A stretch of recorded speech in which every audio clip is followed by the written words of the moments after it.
Hi friends, வணக்கம். நானாக இன்றைக்கி நம்ம எந்த ஒரு விரிசலும் இல்லாமல் குண்டு குண்டாக குலோப் ஜாமுன் எப்படி பண்ணுறதுன்னு பார்க்கலாம். அதுவும் சாஃப்டாக இருக்குங்க.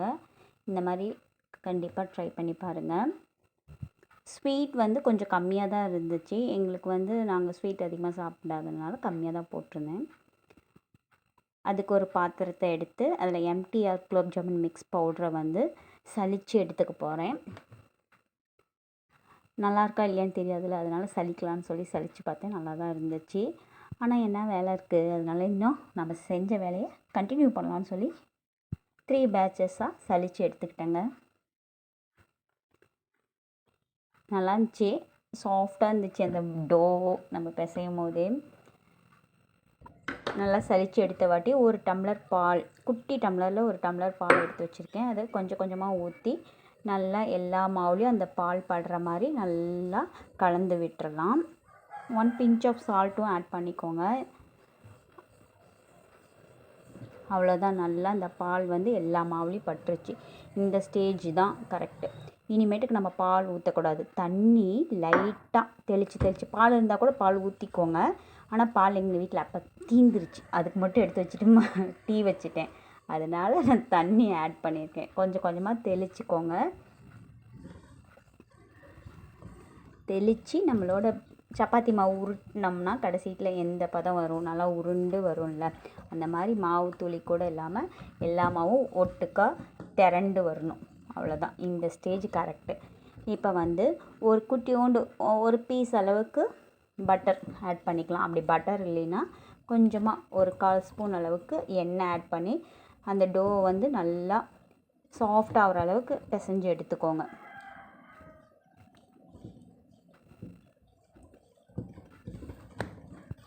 ஃப்ரிட்ஜில் வச்ச பட்டருங்கிறதுனால கொஞ்சம் நேரம் அழுத்தி பிசைகிற மாதிரி ஆகிடுச்சு. நீங்கள் ரூம் டெம்பரேச்சரில் இருந்துச்சு நேரம் பிசைஞ்சு எடுத்து வச்சிடலாம்.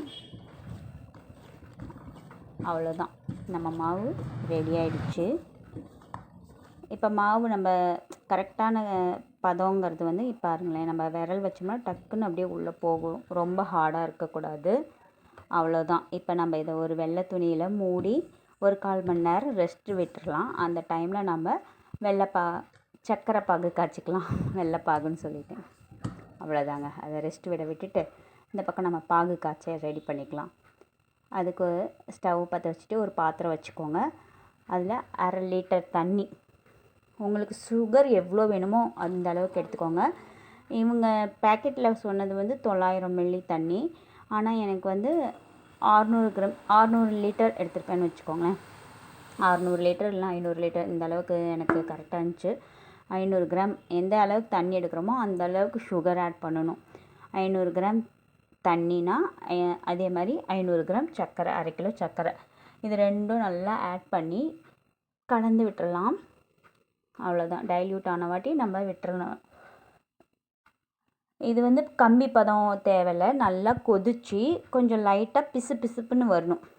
நம்ம மற்ற மிட்டாய்க்கு பாகு காய்ச்சும் போது இந்த மாதிரிலாம் கம்பி பதம் வேணும். இதுக்கு அந்த அளவுக்கு தேவையில்லை. அந்த பிசு பிசுப்பு தன்மை மட்டும் லைட்டாக இருந்தால் போதும். 2-3 தடவை நல்லா கொதித்த வாட்டி நம்ம பாகும் ரெடி ஆகிடும். அதை தனியாக எடுத்து வடிகட்டி வச்சிடலாம்.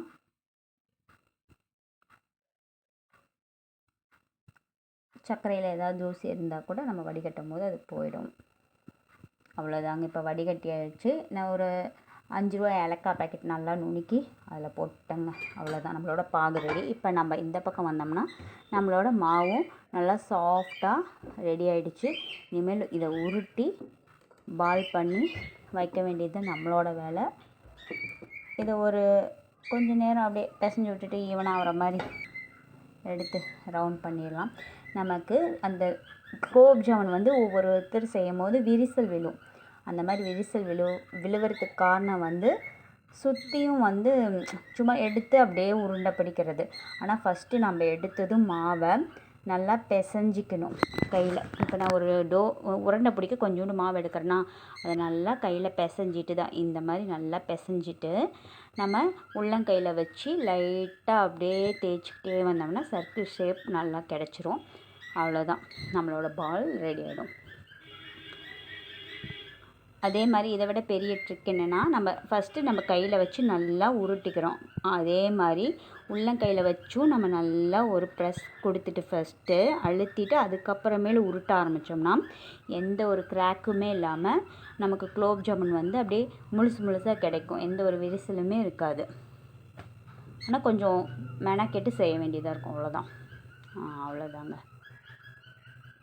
இந்த மாதிரி தான் லைட்டாக தேய்ச்சோம்னாவே நம்மளோட டோ ரெடி ஆகிடும்.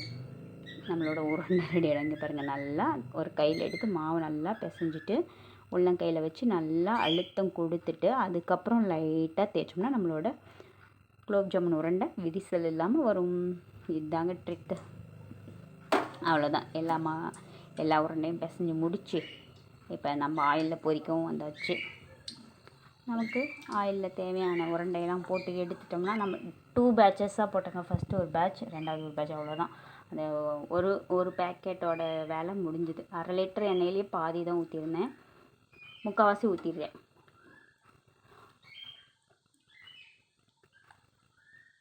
இதுக்கு வாசனை இல்லாத எண்ணெயாக எடுத்துக்கணும். இதில் முக்கியமான விஷயம் என்னென்னா, நல்லா ஆயில் ஹீட் ஆன வாட்டி அடுப்பை சிம்மில் வச்சிடணும். அவ்வளோதான். ஃபுல்லாக சிம்மில் தான் இருக்கணும். ஹை பண்ணவே கூடாது. இந்த ஒரு பேட்ச் எடுத்துகிட்டு நம்ம அடுத்த பேட்ச் போடும் போது கூட ஹை பண்ணவே கூடாது. நம்ம ஹை பண்ணிட்டோம், நம்ம குலோப் ஜாமுன் கருகிடும். ரொம்ப சிம்மில் வச்சு நம்ம பொறுமையாக கிண்டி விட்டுட்டே இருக்கணும். அப்போ தான் உள்ளேயும் வேகும். உள்ளே ஒவ்வொரு குலோப் ஜாமுன் ஒவ்வொருத்தர் செய்யும் போது உள்ளே வேகாமல் போயிடும்.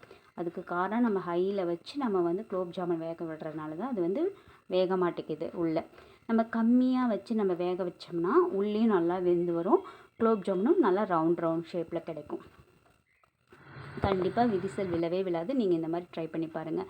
இந்த பக்கம் நம்மளோட பாகும் சூடாக இருந்தால் இன்னும் நல்லாயிருக்கும். நம்ம பாகும் சூடாக இருக்கணும். நம்ம குலோப் ஜாமுனும் எண்ணெயில் போட்டதும் எடுத்து அதில் போடும் போது நல்லா சாஃப்டாக அந்த பாகை நல்லா உறிஞ்சி குலோப் ஜாமுன் வந்து நல்லா டேஸ்ட்டாக கிடைக்கும். ஃபஸ்ட் நாள் நான் குலோப் ஜாமுன் செஞ்சுட்டு அடுத்த நாள் ஒரு நாள் ஃபுல்லாக நைட் ஊற வச்சுட்டு அடுத்த நாள் சாப்பிட்டு பாருங்கள். இன்னும் டேஸ்ட் அல்டிமேட்டாக இருக்கும்.